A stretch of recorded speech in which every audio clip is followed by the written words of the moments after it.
Kerajaan jamin aset dan kedaulatan negara terpelihara. Mahkamah Rayuan Paris pada 12 Julai 2022 membenarkan permohonan Kerajaan Malaysia untuk menggantung penguatkuasaan Final Award bertarikh 28 Februari 2022 yang telah dikeluarkan oleh Dr. Gonzalo Stampa berikutan tuntutan oleh pihak yang mendakwa sebagai waris dan successors in interest kepada Sultan Jamalul Kiram II melalui satu prosiding timbang tara antarabangsa di Madrid, Sepanyol. Menurut Menteri di Jabatan Perdana Menteri, Parlimen dan Undang-Undang, Datuk Seri Dr. Haji Wan Junaidi Tuanku Jaafar. Asas keputusan Mahkamah Rayuan Paris adalah Final Award tersebut akan menjejaskan kekebalan kedaulatan Malaysia. Jelasnya pada 13 Julai lalu. Kata Wan Junaidi, perintah penggantungan itu adalah hasil daripada pelbagai tindakan perundangan yang diambil oleh Kerajaan Malaysia bermula daripada tuntutan tersebut difailkan bagi menamatkan segala tuntutan dan memastikan agar kepentingan, kekebalan kedaulatan dan kedaulatan Malaysia sentiasa dilindungi dan terpelihara. Oleh itu, kesan daripada perintah penggantungan yang dikeluarkan oleh Mahkamah Rayuan Paris pada 12 Julai 2022 tersebut, Final Award tidak boleh dikuatkuasakan di mana-mana negara sehingga keputusan muktamad oleh Mahkamah Paris berkenaan dengan permohonan pembatalan Final Award yang dibuat oleh Kerajaan Malaysia. Tegas beliau. Sebelum itu, pada 11 Julai 2022, dua syarikat subsidiari Petronas di Luxembourg telah dimaklumkan mengenai penguatkuasaan Final Award melalui penyerahan notis yang dikeluarkan oleh Mahkamah Luxembourg. Petronas sebagai sebuah syarikat akan mengambil tindakan perundangan yang perlu untuk mempertahankan kedudukannya di bawah undang-undang. Kerajaan Malaysia menegaskan bahawa ia tidak pernah mengiktiraf tuntutan tersebut dan tidak pernah mengetepikan kekebalan kedaulatannya sebagai sebuah negara berdaulat, ujar Wan Junaidi. Beliau menyatakan antara tindakan perundangan di Madrid, Sepanyol yang dilakukan oleh Kerajaan Malaysia termasuk membuat permohonan bagi pengiktirafan dan penguatkuasaan perintah deklarasi dan injangsi memberhentikan prosiding timbang tara di Sepanyol yang telah dikeluarkan oleh Mahkamah Tinggi Sabah pada 14 Januari 2020 dan permohonan bagi membatalkan pelantikan penimbang tara dan permohonan untuk mengenepikan Partial Award on Jurisdiction bertarikh 25 Mei 2020 yang dikeluarkan oleh Dr. Stampa. Berikutan itu, Mahkamah Tinggi Madrid, Sepanyol pada 29 Jun 2021 telah membatalkan pelantikan penimbang tara Dr. Stampa dan memutuskan semua prosiding timbang tara serta apa-apa keputusan Dr. Stampa termasuk Final Award adalah tidak sah, terbatal dan tidak boleh dikuatkuasakan di bawah undang-undang, kata Menteri Undang-Undang Malaysia itu.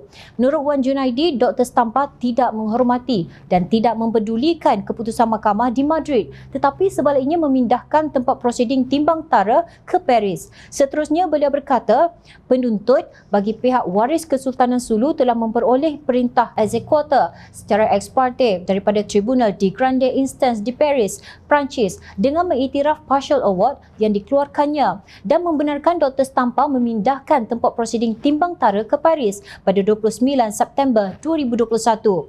Kerajaan Malaysia telah mencabar perintah eksekutor yang diperolehi secara ex parte tersebut dan Kerajaan Malaysia telah berjaya memperoleh perintah penggantungan bertarikh 16 Disember 2021 daripada First President of the Paris Court of Appeal. Ini bermakna pihak penuntut terhalang daripada bergantung pada perintah eksekutor yang diperolehi pada 29 September 2021, jelas Wan Junaidi.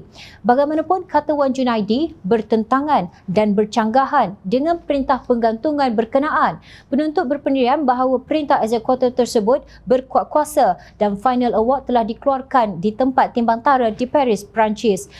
Perintah berhubung Final Award ini turut dilaporkan oleh Akhbar Financial Times yang menyatakan bahawa aset dua anak syarikat Petronas di luar negara dirampas oleh waris Kesultanan Sulu yang menuntut 62.59 bilion ringgit daripada Malaysia. Menurut laporan, aset terbabit yang didaftarkan di Luxembourg iaitu Petronas Azerbaijan dan Petronas South Caucasus bernilai lebih 8.9 bilion ringgit. Berikutan itu, prosiding jenayah terhadap Dr. Stampa telah difailkan oleh Kerajaan Malaysia bagi kesalahan menghina mahkamah di Mahkamah Jenayah di Madrid. Prosedur bagi perkara ini masih berjalan. Kerajaan Malaysia juga sedang membuat persiapan yang rapi untuk pendengaran bagi pembatalan Final Award yang mana tarikh pendengarannya belum ditetapkan, tegas Wan Junaidi. Beliau juga memberi jaminan bahawa kerajaan Malaysia akan terus mengambil semua langkah yang sewajarnya, termasuk tindakan perundangan untuk menamatkan segala tuntutan tersebut dan memastikan agar kepentingan, kekebalan kedaulatan dan kedaulatan Malaysia sentiasa dilindungi dan terpelihara.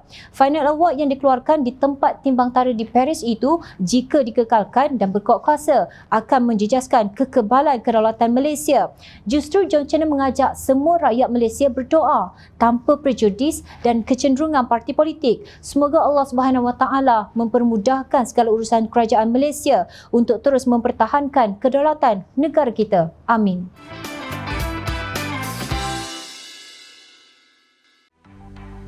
Mencari maklumat dan berita politik yang bebas, kupasan yang tepat, panas. Dapatkannya secara eksklusif hanya di Jom Channel. Komitmen kami, rentasan berita Isnin hingga Jumaat. Berbicara dan isu semasa, kami garapkan secara langsung. Panel-panel berkaliber dan profesional.